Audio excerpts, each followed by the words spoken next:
Demonstrators in Iran are calling on the UN's Human Rights Agency to investigate a woman's death in police custody.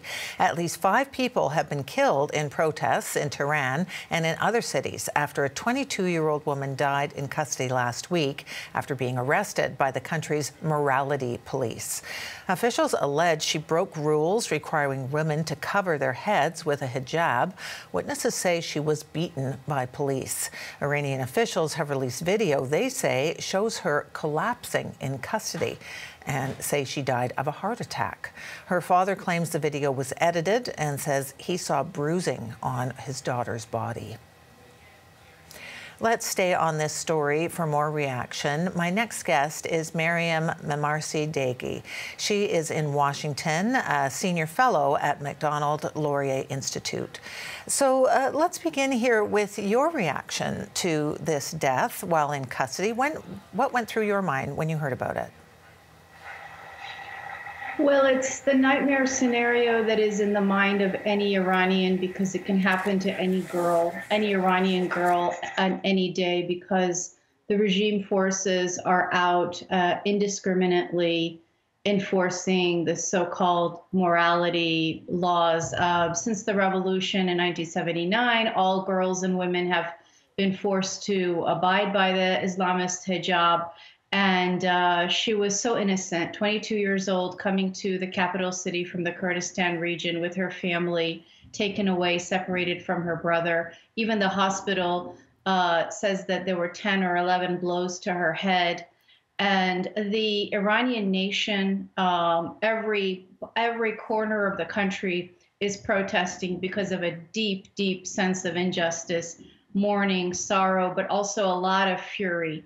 People are absolutely livid about this situation and just fed up. I mean, the demand is for wholesale regime change. There's absolutely no faith in any prospect for reform, government-led reform. And people of all different worldviews and lifestyles are out on the streets in one voice demanding the overthrow of the regime. This protests are extremely dangerous, though. Security forces have reportedly killed at least 5 people during these protests. And of course, women are also protesting online, but also by burning their hijabs, cutting their hair. What is the message, would you say, behind these actions? You're so right. Every single person who's out on the streets, every single woman or girl who's burning their hijab, who's walking around without hijab, is risking their life, risking beatings, risking execution, risking torture. In 2019, the regime killed over 1,500 people on the streets simply because they were protesting for freedom.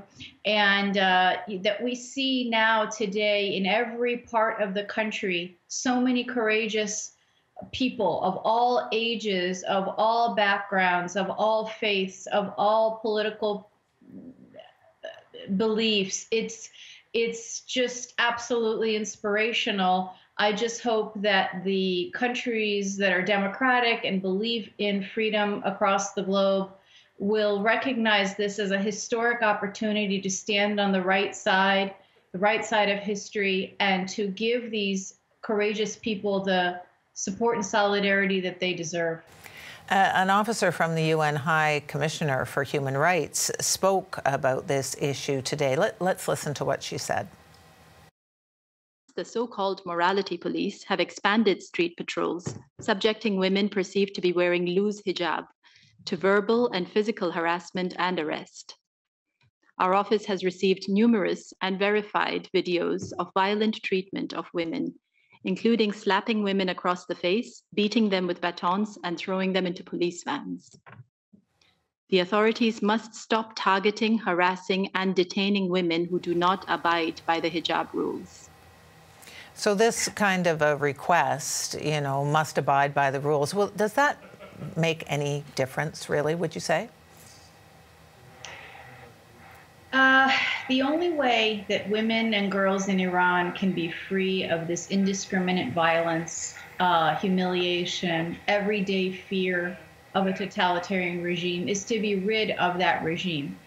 Speaking out like this is definitely better than not doing so. But as I mentioned, the policies, the foreign policies of democratic states in the United Nations has to be that this is a regime that should not exist. It is an evil regime. We've seen evil totalitarian regimes before in history. They're a threat not just to their own people, but they're a threat to global security. And so long as this cabal rules, there really is no prospect for peace in the Middle East. There's no prospect for women's rights inside Iran. There's no prospect for any kind of human rights, any kind of dignity. So you're calling on governments in democratic countries to take a stand, to call on leadership in Iran to make changes. How do you see that happening? Well, for one thing, right now, Raisi, the so-called president, is at the United Nations. It doesn't help that world leaders are engaging with him and sitting across the table with him as if he's just another normal leader of a normal country.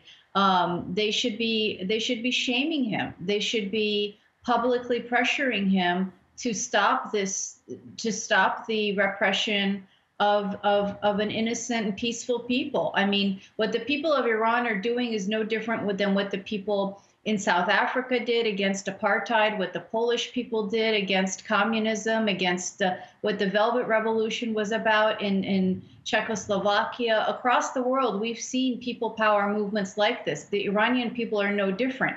It's particularly immoral to be sitting across from Raisi today when the people are out in every part of the country in Iran. All right. Well, thank you so much for your insights today. We appreciate your time.